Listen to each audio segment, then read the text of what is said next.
Hello champions, कैसे हैं आप सब लोग? All good? चलिए ग्रेट। सो चैंपियंस, हमारा चैप्टर चल रहा था मैग्नेटिक इफेक्ट्स ऑफ करंट और उसमें हम ऑलरेडी बात कर चुके हैं about the basics of magnetic field. हमने देखा था कैसे हम किसी करंट कैरिंग कंडक्टर की वजह से किसी भी गिवन पॉइंट पे ऑफ कोर्स वो पॉइंट मैग्नेटिक फील्ड में लाई करना चाहिए। उस पॉइंट में हम मैग्नेटिक फील्ड कैसे निकाल सकते हैं with the help of Biot Savart's law. कुछ एप्लीकेशंस भी हमने देखी थी बायट-सैवर्ट लॉ की, स्ट्रेट वायर के लिए, सर्कुलर लूप के लिए, सेंटर पे, उसकी एक्सिस पे। आज हम बात करने वाले एक इंटरेस्टिंग से कंसेप्ट के बारे में जो हमारी लाइफ थोड़ी सी और इजी कर देगा, and that concept is ampere circuit law. अभी ये क्यों आ रहा है यहाँ पे? आपको याद होगा इलेक्ट्रोस्टैटिक्स के अंदर बात हुई थी गॉस लॉ के बारे में कि यार जब भी कूलम्स लॉ एप्लीकेबल नहीं हो पाएगा due to multiple charge distributions, तो हम यूज़ करते थे गॉस थ्योरम का, जो कि हमारी लाइफ ईजी करती थी जब हम सिमेट्रिकल चार्ज डिस्ट्रीब्यूशंस की बात करते थे। सिमिलरली उसी तरीके से अगर मेरे पास कोई बहुत सारे करंट कैरिंग एलिमेंट्स हैं, बहुत सारी वायर्स हैं, अलग अलग शेप्स की हैं, अलग अलग जगह पे लाई कर रही हैं, तो उसी तरीके से हमारी हेल्प करेगा एम्पियर सर्किट लॉ, हमारी लाइफ को ईजी करेगा। कैसे? तो पता लगाते हैं। So my self Nikhil Chhabra और मैं आपका फिर से वेलकम कर रहा हूँ आपके अपने चैनल में, दैट इज एक्स्ट्रा माइंड्स, जहाँ मिलेगा आपको कुछ एक्स्ट्रा। आइए स्टार्ट करते हैं। So the topic for the day is ampere circuit law. एक बार इसको सेट कर देते हैं। ठीक है। So the topic is amperes circuital law.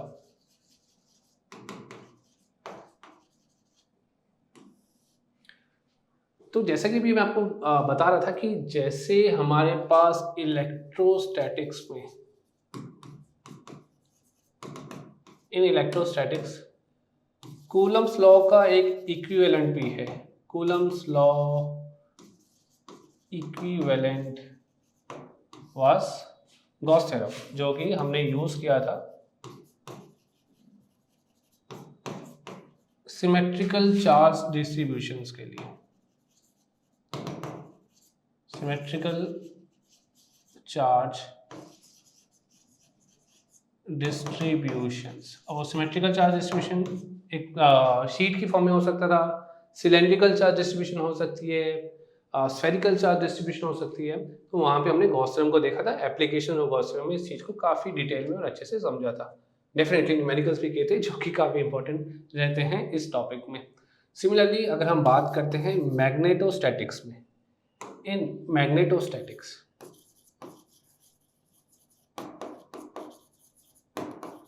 तो हमारे पास है बायट-सैवर्ट्स लॉ। तो उसका इक्विवेलेंट कौन बन जाएगा? उसका इक्विवेलेंट बन जाएगा एम्पियर सर्किट लॉ। एंड काफ़ी सारी इनमें सिमिलैरिटीज भी हैं। जैसे यहाँ पे कुछ चार्ज एनक्लोज के बारे में बात की गई थी, यहाँ पे हम करंट एनक्लोज के बारे में बात करेंगे। यहाँ पे एक गॉसियन सरफेस लिया जाता था, यहाँ पे एक एम्पीरियल लूप लिया जाएगा। कैसे काम करेगा वो हम यहाँ पे अब चेकआउट करते हैं। चलते हैं नेक्स्ट पेज पे। सो एम्पियर सर्किट लॉ की स्टेटमेंट अपने से क्या कहते हैं, एक बार इसको समझते हैं। Ampere circuit law simply states that can be defined as the line integral of the magnetic field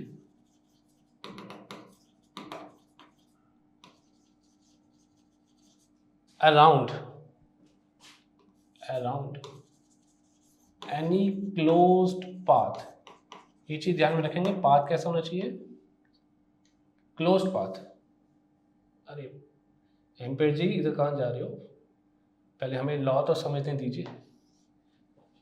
ampere जी आगे जा रहे थे।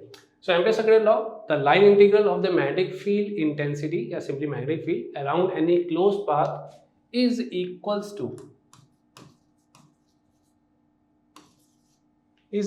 To mu naught times the total current passing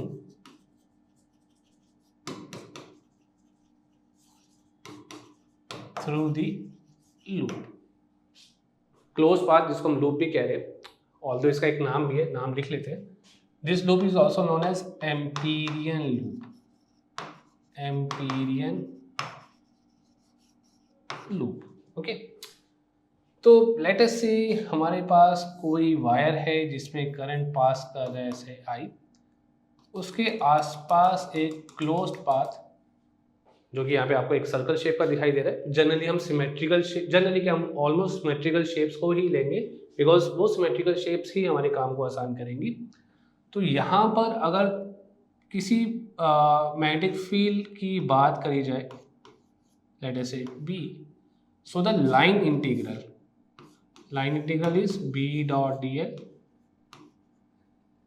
B dot D L, line integral close path के लिए, तो close path को हम ऐसे दिखाएंगे। So line integral of B dot D L is simply equals to mu naught times the total current I which is threading the loop या passing through the loop.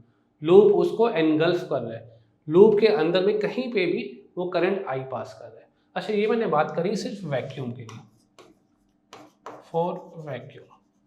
आप समझ चुके होंगे कि अगर कोई और मीडियम आ जाएगा तो वहां पर क्या हो जाएगा, the line integral of magnetic field vector dot DL vector is equals to mu R times mu naught into I, where I is the total current passing through this loop.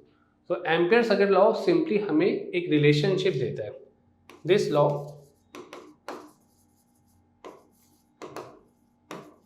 gives us the relationship किसके बीच में, between the line integral of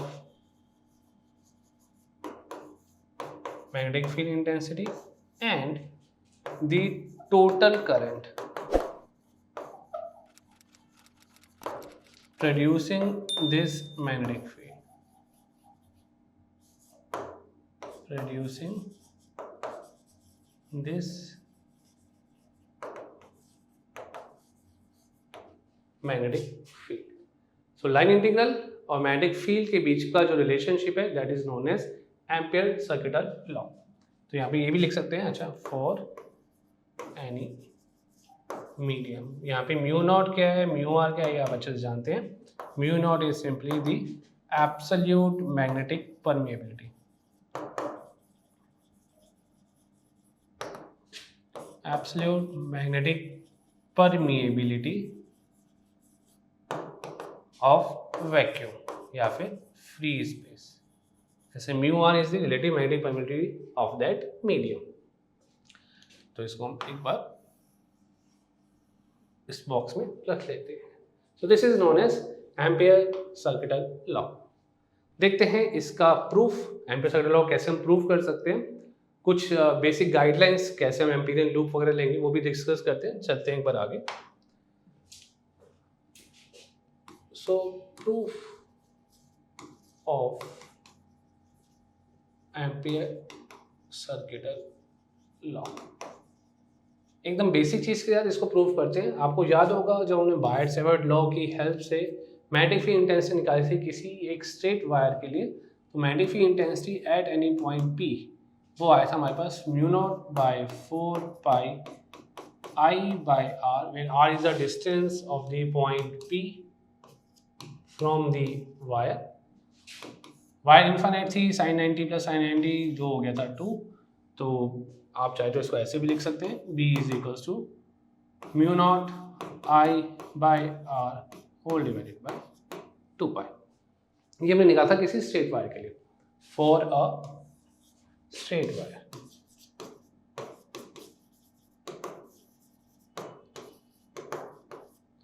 तो उसी straight wire की अगर हम बात करते हैं इनफैक्ट, तो इसका एम्पीरियल लूप कुछ ऐसे होगा।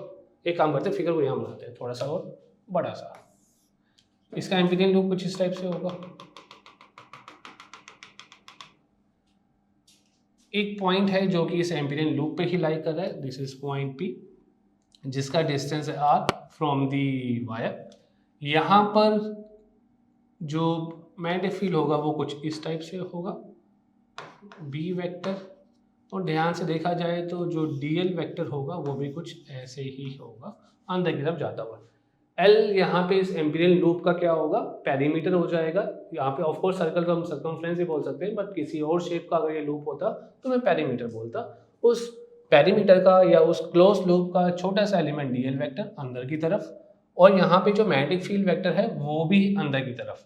यानी कि हमारे पास हम कह सकते हैं that line integral of B dot dl vector is equals to line integral of b into dl into cos of 0 degree, which simply becomes equals to line integral of b dl.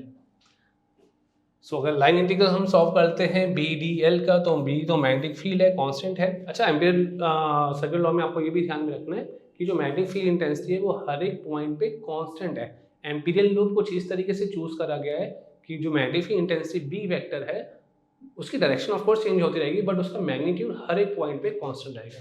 जैसे यहाँ पर अगर हम बात करें, यहाँ पे magnetic field vector आएगा बी वेक्टर टेंजेंट, यहाँ पे मैग्नेटिक फील्ड आएगा बी वेक्टर, यहाँ पे मैग्नेटिक फील्ड आएगा बी वेक्टर। डायरेक्शन चेंज हुई है बट हर पॉइंट पे मैग्नीट्यूड कांस्टेंट है, तो इस लूप को कुछ इस तरीके से चूज करा गया है। वैसे भी आप यहाँ पे देख सकते हैं that magnetic field intensity is inversely proportional to R. जब तक डिस्टेंस सेम रहेगा तो मैग्नेटिक फील्ड भी सेम रहेगा। तो सर्कल एक ऐसी शेप है अराउंड दी स्ट्रेट वायर जहाँ पे रेडियस सब हमेशा सेम रहेगा, तो मैग्नेटिक फील्ड भी सेम रहना चाहिए। इसलिए हमने यहाँ पे सर्कल को चूज करा है जो कि हमें सिमेट्री प्रोवाइड कर रहा है, एंड हेंस हम इजीली यहाँ पे एम्पियर सर्किट लॉ को लगा पा रहे हैं, अप्लाई कर पा रहे हैं। So close integration of B D L यानी कि ये रह जाएगा, तो ये आपके पास क्या आ जाएगा b इंटू 2πr। बट हम तो जानते हैं कि b की वैल्यू क्या है, b की वैल्यू है μ0/2π इंटू i/r। तो ये वैल्यू को अगर मैं यहाँ पर पुट करता हूँ तो मेरे पास क्या आ जाएगा, मेरे पास आ जाएगा μ0/2π multiplied by i/r multiplied by 2πr। So आपको दिख रहा है ये 2π r is getting cancel, यानी कि integration of b dot dl, कैसे integration, close integration is equals to μ0 i। Hence we have to obtain the result, जो कि हम नेक्स्ट पेज पे लिख लेते हैं। Hence we can say integration of b dot dl is equals to μ0 i, which is nothing but the ampere circuit law. Again vacuum के लिए बात करें, मीडियम होता तो म्यू आर से यहाँ पे सिंपली मल्टीप्लाई कर देते हैं। अच्छा, एक और सिंपल सी चीज़ बट इंटरेस्टिंग सी चीज़, लेट अस से हमारे पास एक वायर है, ये करंट कैरी करिए I1। एक वायर है ये जो कि हॉरिजॉन्टल के साथ कुछ थीटा एंगल बना रही है, ये करंट कैरी करिए I2। आपने इनका एक एम्पीरियन लूप बनाया। अगेन चीज़ों को सिंपल रखने के लिए मैंने एक सर्कल ही ले लिया। तो यहाँ पे भी अगर आप निकालते हैं close integral of b dot D L, तो क्या आने वाला है, यहाँ पे भी हम कुछ करंट का कंपोनेंट नहीं लेंगे कि इसका हॉरिजॉन्टल कंपोनेंट ये है, वर्टिकल कंपोनेंट ये है, थीटा का कुछ यूज़ करेंगे ना, ऐसा कुछ नहीं करना। सिंपली हमें क्या देखना है, द करंट एनक्लोज। जैसे वहाँ पे था चार्ज एनक्लोज, यहाँ पे था करंट पासिंग। तो करंट किस तरीके से जा रहा है दैट डज नॉट मैटर। हाँ, ऑफकोर्स डायरेक्शन चेंज होती है ऊपर या नीचे, उसके लिए हम कुछ करेंगे, क्या करेंगे वो भी अभी आपको समझाता हूँ। बट करंट का ओरिएंटेशन कैसे भी हो सकता है। एक वायर थी ये, लेट अस से इसमें करंट जा रहा है I3, तो यहाँ पे सिंपली क्या आ जाएगा μ0 टाइम्स, अगेन वैक्यूम को एज्यूम करते हुए I1 plus I2 plus I3, no theta no components nothing, simply μ0 times the total current. Total current, सिर्फ आपको टोटल करंट को देखना है, उस करंट की पोजीशनिंग को नहीं देखना है, ठीक है जी। तो ये हो जाता है हमारे पास एम्पियर सर्किट लॉ का प्रूफ, जिसमें मैंने आपको ये भी दिखा दिया कि करंट कैसे भी जा रहा हो दैट डज नॉट मैटर। अच्छा, अगर यही चीज ऐसे होती I1 I2, करंट की डायरेक्शन को रिवर्स कर दिया I3, अब एक लूप बना दिया, इस लूप में हम ऐसे ट्रेवल कर रहे हैं, we are travelling in this loop along this direction. तो यहाँ पे क्या आ जाएगा, close integral of b dot dl। अब यहाँ पे किसी करंट को पॉजिटिव लिया जाएगा और दूसरे करंट को नेगेटिव लिया जाएगा। रीजन बीइंग, आपको देखो करंट I1 ऊपर जा रहा है, बाकी I2 I3 नीचे आ रहे हैं, तो किसी पॉइंट P पे जहाँ पे मैग्नेटिक फील्ड बना रहे होंगे तो I2 I3 का तो एक जैसा आ रहा होगा, सेम डायरेक्शन में आ रहा होगा, बट I1 का अपोजिट आ रहा होगा। या हम ऐसे भी कह सकते हैं I1 का जिस डायरेक्शन में जाएगा I2 और I3 का उस डायरेक्शन में नहीं जाएगा, उसके अपोजिट जाएगा। तो यहाँ पे हम किसी करंट को पॉजिटिव लेंगे और किसी करंट को नेगेटिव लेंगे। अब किसको पॉजिटिव लिया जाए, किसको नेगेटिव लिया जाए? जनरली आपको बुक्स में क्या मिलता है, जो आउट गोइंग करंट है उसको पॉजिटिव ले लो, जो इनकमिंग करंट है उसको नेगेटिव ले लो। ठीक है, सही काम करेगा। बट इसका सही तरीका क्या है, कैसे पता लगाना है? इसके लिए हम सिंपली राइट हैंड का यूज़ करेंगे। ये हमारा लूप में हम ऐसे जा रहे हैं, तो अपनी राइट हैंड को हम ऐसे फिंगर्स मतलब ऐसे रखेंगे एंड डायरेक्शन देखेंगे। डायरेक्शन कहाँ, जिस तरफ आपका लूप आगे बढ़ रहा है, जिस तरफ आप सेंस आगे ले रहे हो, हमारी फिंगर्स ऐसे कर्ल करेंगी।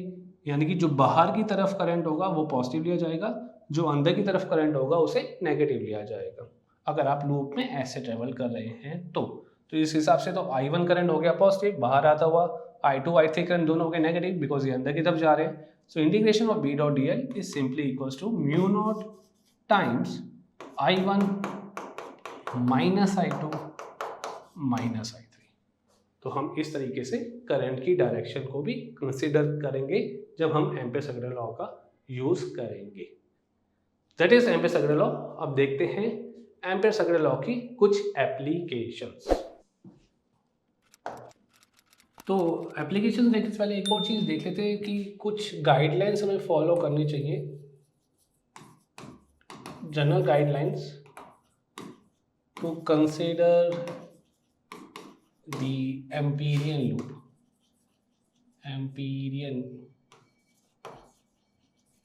लूप।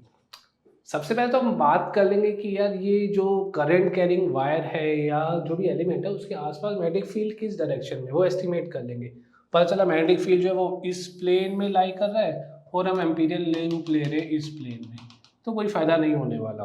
ठीक है, तो हमारा मैग्नेटिक फील्ड कैसे एग्जिस्ट कर रहा है किसी कंडक्टर के आसपास, उस हिसाब से हम अपने एम्पीरियल लूप को चूज़ करेंगे। एक बार इसको ज़रा हटा देते हैं, लिख देते हैं। तो सबसे पहले हम एस्टिमेट करने वाले, एक आइडिया लेने वाले, the direction of magnetic field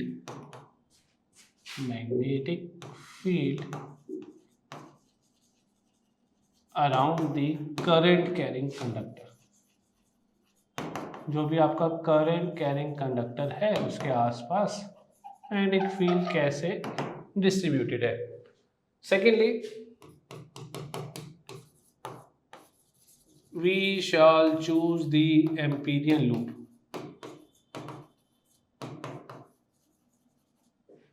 Amperian loop in such a way that the current carrying conductor या conductors, एक से ज़्यादा भी हो सकते, shall be enclosed within the loop। भाई हमें अगर किसी कंडक्टर की वजह से, लेटर से ये कंडक्टर है, इसमें करंट जा रहा है I, इसके वजह से किसी पॉइंट P पे मैग्नेटिक फील्ड इंटेंसिटी निकालनी है, तो ऑफ कोर्स हमारा जो एम्पीरियन लूप होगा वो इसको एनगल्फ करेगा ना। एक ऐसा एम्पीरियन लूप जो इस कंडक्टर के बाहर है उस पे सॉल्व करने का क्या फ़ायदा, उसकी हेल्प से हमें कुछ नहीं मिलने वाला। तो will choose the Amperian loop in such a way कि जो करंट कैरिंग कंडक्टर है अगर एक है तो मल्टीपल है तो जितने भी है वो सब इसके बीच में लाई करने चाहिए, सब इस पे एनगल्फ या एनक्लोज हो जाने चाहिए। यहाँ पे भी आप करंट भेज सकते हैं, वो अब अलग बात है कि डायरेक्शन क्या है करंट की, जैसे कि हमने प्रीवियस स्लाइड में देखा था। तो लूप जो होगा वो इनको एनगल्फ करेगा, इनको एनक्लोज करेगा। तीसरा, वी शैल चूज स्पेलिंग ठीक करते हैं, the loop in such a way that the point at which the magnetic field intensity has to be calculated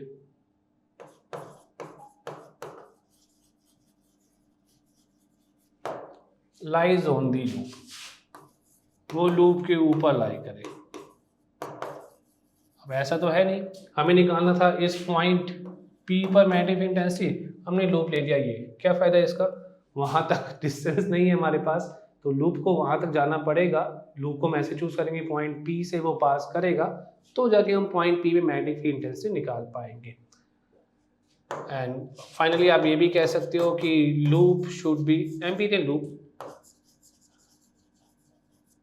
should be chosen in such a way that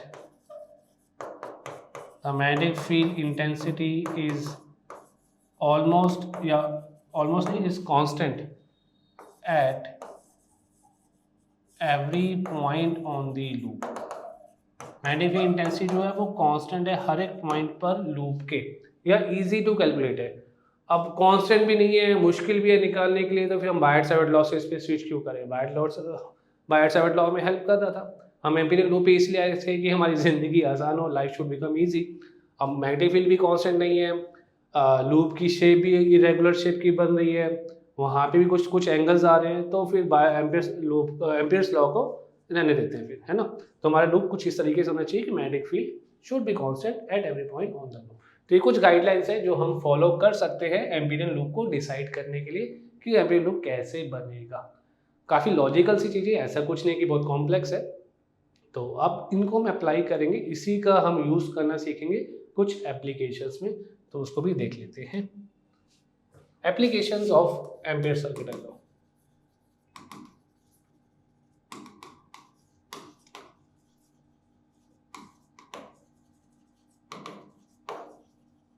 आज की class में मैं आपके साथ applications cover up करूंगा straight wire वाला, ठीक है, सिलेंड्रिकल वायर जिसके हम बाहर देखेंगे किसी पॉइंट पे, सरफेस भी देखेंगे, अंदर भी चेकआउट करेंगे, हॉलो वायर वाला भी डिस्कस करेंगे। ये जो सोलेनॉइड वाला पार्ट है या जो टोरॉइड वाला पार्ट है वो हम नेक्स्ट क्लास में कवर अप करेंगे, अदरवाइज आज की क्लास में बहुत ज़्यादा लंबी खींच जाएगी। तो जब तक आप इनको प्रैक्टिस करेंगे तब तक आप नेक्स्ट क्लास में देख पाएंगे कि हम सोलेनॉइड के लिए कैसे निकालेंगे। फिलहाल फोकस करते हैं application of ampere circuit law में। पहली एप्लीकेशन magnetic field intensity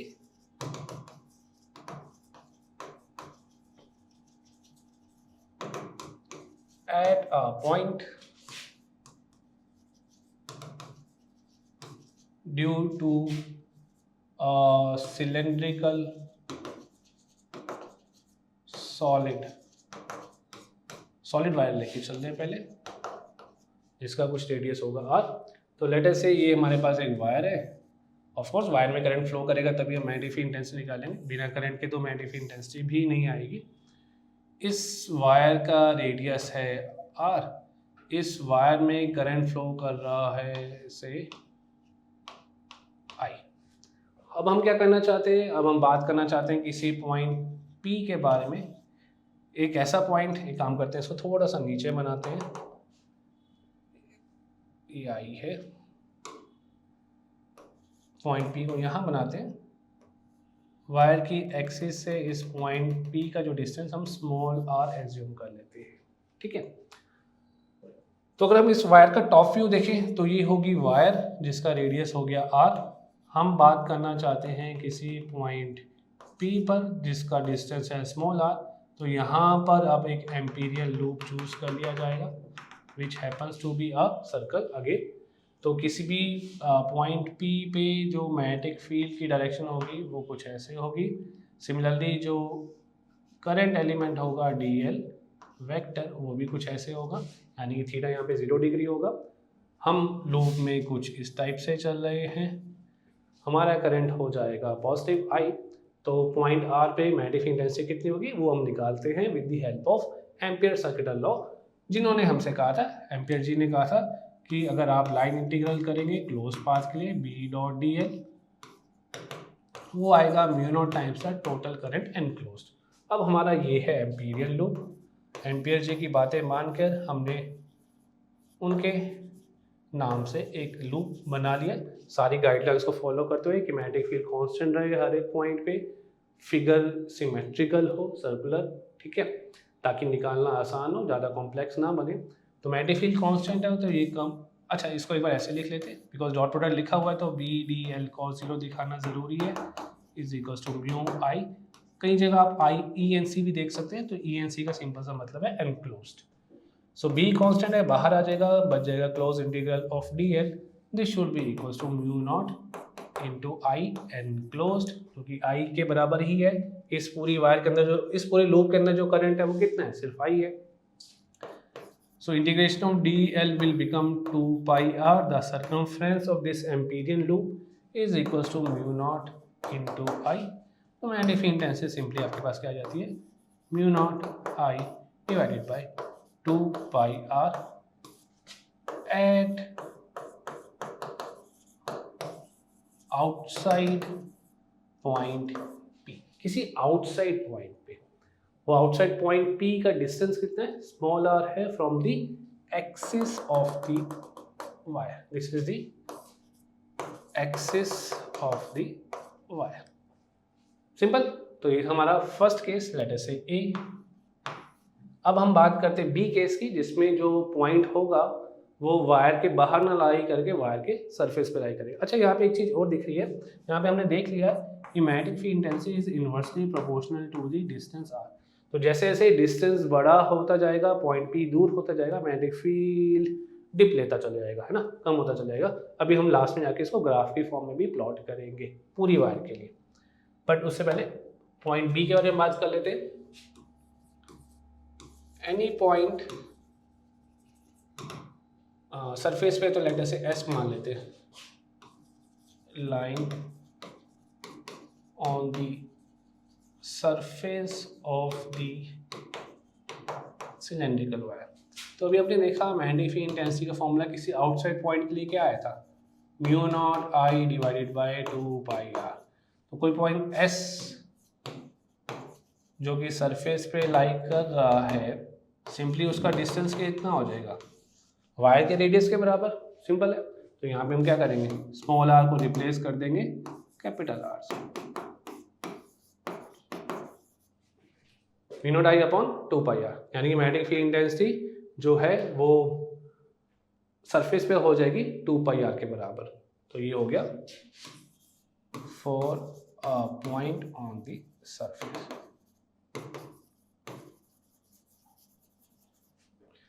अभी क्या होगा, मैक्सिमम होगा, कैसे होगा वो अगेन हमें ग्राफ में दिख जाएगा। तो एक काम करते हैं, सी पार्ट भी यहीं पे सॉल्व करते हैं बिकॉज हमारे पास स्पेस है। तो C part for any point, कौन सा पॉइंट है, इनसाइड लेना है, तो आई तो नहीं लेंगे, आई तो करंट के लिए कोई पॉइंट के मान लेते हैं। चलो, फॉर एनी पॉइंट के लाइंग इनसाइड दी वायर। अब ये पॉइंट कहाँ पहुंच गया है, वायर के अंदर पहुंच गया है। ठीक है, एक बार यहाँ पे एक लाइन बना लेते हैं। अगर हम फिर से टॉप व्यू देखें तो ये होगी हमारी वायर जिसका रेडियस है कैपिटल R। हमारा पॉइंट के जो है पहुंच गया यहाँ पे, इसके लिए एम्पीरियल लूप हो जाएगा ये, इसका डिस्टेंस अगेन स्मॉल r मान लेते हैं। फिर से एम्पियर सर्किट लॉ लगाते हैं। तो एम्पियर सर्किट लॉ के according B dot dl is equal to mu naught times the current enclosed. यहाँ पे भी B वेक्टर जो कि इधर होगा और dl वेक्टर जो कि इधर होगा, फिर से थीटा कितना आ जाएगा 0 डिग्री। तो यहाँ पे कितना आ जाएगा, यहाँ पे लिख लेते हैं एक बार, B into dl into cos of 0 degree is equal to mu naught of I close integral, magnetic field constant है, integration of dl will be simply equals to dl, integration का साइन हटा ही देते हैं, is equals to 2 pi r is equals to mu naught I enclosed. अब ये current enclosed जो है ये अलग है, बिकॉज I करंट तो पूरे वायर के क्रॉस सेक्शन में से पास कर जाएगा। पीछे जाते हैं, ये जो करंट I है ये पूरे क्रॉस सेक्शन से पास कर रहा था। अब आपने कहा है छोटा क्रॉस सेक्शन कोई लिया है वायर के अंदर, तो वायर के अंदर लिया है तो उसका करंट भी हो जाएगा अलग। तो करंट की डिस्ट्रीब्यूशन कैसी है वो हम देख लेते हैं। ये था वायर का क्रॉस सेक्शन, इसमें से करंट पास कर रहा है I, हमें निकालना है किसी छोटे क्रॉस सेक्शन के लिए। कैसे निकालेंगे, तो हम कह सकते हैं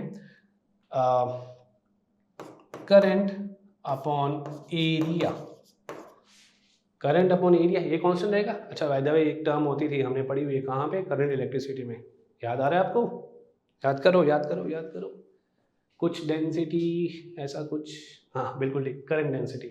तो I upon pi R square ये करंट डेंसिटी है, मल्टीप्लाई करते हैं इस छोटे से एरिया के लिए which is pi into R square, तो पाई गेट्स कैंसिल्ड, तो ये हो जाएगा करंट एनक्लोज्ड इस सिनेरियो के लिए।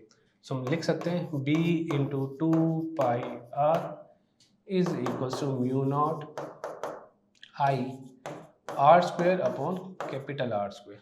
कुछ कैंसिल हो रहा है, एक आर कैंसिल होता हुआ दिख रहा है। सो बी कितना आ जाएगा, mu naught upon two pi I into R upon R square. Okay, तो यहाँ पे हमें क्या दिख रहा है कि मैग्नेटिक फील्ड इंटेंसिटी जो है डायरेक्टली प्रोपोर्शनल है आर के, बाकी सब चीज़ें कांस्टेंट है, mu naught by two pi constant है, करंट कांस्टेंट है, आर रेडियस का स्क्वायर कांस्टेंट है, बट ये डिस्टेंस स्मॉल आर ये वेरिएबल है। तो यानी कि जब आप सॉरी वायर के सेंटर से बाहर की तरफ आना शुरू करेंगे, आर डिस्टेंस बढ़ेगा तो मैग्नेटिक फील्ड भी बढ़ेगा। तो यहाँ पे जो मैग्नेटिक फील्ड है that is directly proportional to the distance. तो अब हम ग्राफ भी बनाते हैं, बट यहाँ पे कुछ और एक अच्छी सी चीज़ दिखाई दे रही है, वो मैं आपको पहले बताता हूँ। ये है scalar form, because magnetic field intensity vector quantity है, तो अभी हमने स्केलर फॉर्म में यहाँ पे एक्सप्रेस करा है। एक काम करते हैं, इस फॉर्मूला को एक बार दोबारा लिखते हैं और कुछ करंट डेंसिटी के फॉर्म में इसको लेकर आते हैं। तो magnetic field at any point inside mu naught upon two pi है ना। एक काम करते हैं, पाई को थोड़ा सा अलग करता हूँ, इवन है, म्यू नॉट अपॉन टू पाई था तो म्यू नॉट अपॉन टू अलग करा, आई अपॉन पाई आर स्क्वायर अलग करा, इंटू आर करा। कुछ गलत तो नहीं लिखा है, एक बार आप भी देख लो चैंपियंस, इधर आना पड़ेगा। Okay, mu naught upon two pi I by R square into R, ये पाई आर स्क्वायर मैंने साथ में कर दिया, पाई आर स्क्वायर हो गया एरिया है ना, तो म्यू नॉट अपॉन टू और ये साथ में आ गया। तो magnetic field intensity at any point inside is mu naught upon to, ये क्या हो गया करंट डेंसिटी जिसको हम डिनोट करते थे स्मॉल जैसे, आपको अच्छे से याद है, into R. Again scalar form में है, बट अगर कोई आर कैप होता यूनिट वेक्टर किसका, ऑफ द पोजीशन वेक्टर, अब पोजीशन वेक्टर किसका, ऑफ पॉइंट के जो कि इनसाइड पॉइंट है। आई बिलीव आप लोग रिलेट कर पा रहे हैं इसको। थोड़ा सा पीछे हम फ्लैशबैक में गए, करंट डेंसिटी के बारे में बात करी, I by pi R square को जे से रिप्लेस करा है ना। So magnetic field intensity at any point which is lying inside is mu naught upon two J vector cross R vector. So this becomes the vector form of magnetic field intensity at any point which is lying inside. अब आ जाती है फिर graph की बारी। तो हमने देखा था, या इनफैक्ट देखा था कोई 20 साल थोड़ा ना हो गया, अभी देखा हमें अच्छे से पता है। तो मैग्नेटिक फील्ड इंटेंसिटी की बात की जाए और इधर डिस्टेंस की बात की जाए, तो जब डिस्टेंस जीरो होगा, यानी कि आप सेंटर में बैठे होगे सिलेंड्रिकल वायर के, magnetic field intensity zero, but जैसे जैसे सेंटर से दूर जाएंगे वैसे वैसे मैग्नेटिक फील्ड इंटेंसिटी बढ़ेगी। सरफेस पे जाके ये मैक्सिमम हो जाएगी which is equal to mu naught I upon two pi R. याद है ये वाला, mu naught I upon outside का था इधर, और ये रहा, this is the max value, यहाँ पे देख सकते हैं, this is the max value which is lying on the surface at any point S. ठीक है, तो सरफेस में जाके मैक्सिमम और उसके बाद फिर वापस कम होना स्टार्ट हो जाएगा। सेम ग्राफ आपको याद होगा, इलेक्ट्रोस्टैटिक्स में भी आया था, पोटेंशियल का था, ये इलेक्ट्रिक फील्ड का था, ये आप मेरे को ये बताएंगे कमेंट सेक्शन में। बट ये ग्राफ फिर से एक बार आपने पढ़ा हुआ है पहले भी, कहाँ पर, 11th क्लास में, ग्रेविटेशन का, ग्रेविटेशनल फील्ड इंटेंसिटी यानी कि एक्सेलरेशन ड्यू टू ग्रेविटी अर्थ के सेंटर से, वो भी ऐसे ही चेंज होती थी। सो this is the max value. Max value कब आएगी, जब डिस्टेंस हो जाएगा वायर के रेडियस के बराबर। यहाँ पे डिस्टेंस बढ़ रहा है, यहाँ पे b is inversely proportional to not R square, only r, और यहाँ पे b is directly proportional to r इस पर्टिकुलर पॉइंट पे। Surface of the wire. ओ इसको आप लिख सकते हैं सेंटर ऑफ द वायर। ठीक है, तो ये ग्राफ अपने आप में काफी सारी चीजें हमें बता रहा है। ओके, चलते हैं आगे। अभी हमने समझ लिया सिलेंड्रिकल वायर का जो कि सॉलिड थी, ऐसे ही हम बात कर लेते हैं किसी भी हॉलो वायर के लिए। सो magnetic field intensity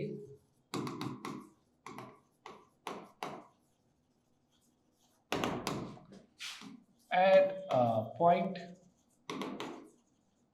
due to a cylindrical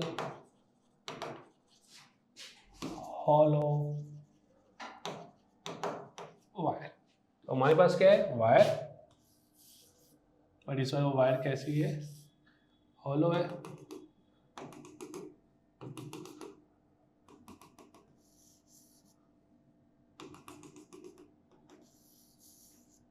इसका रेडियस कैपिटल आर ले लेते हैं। ठीक है, एक्सिस बैंक नहीं, वायर की एक्सिस।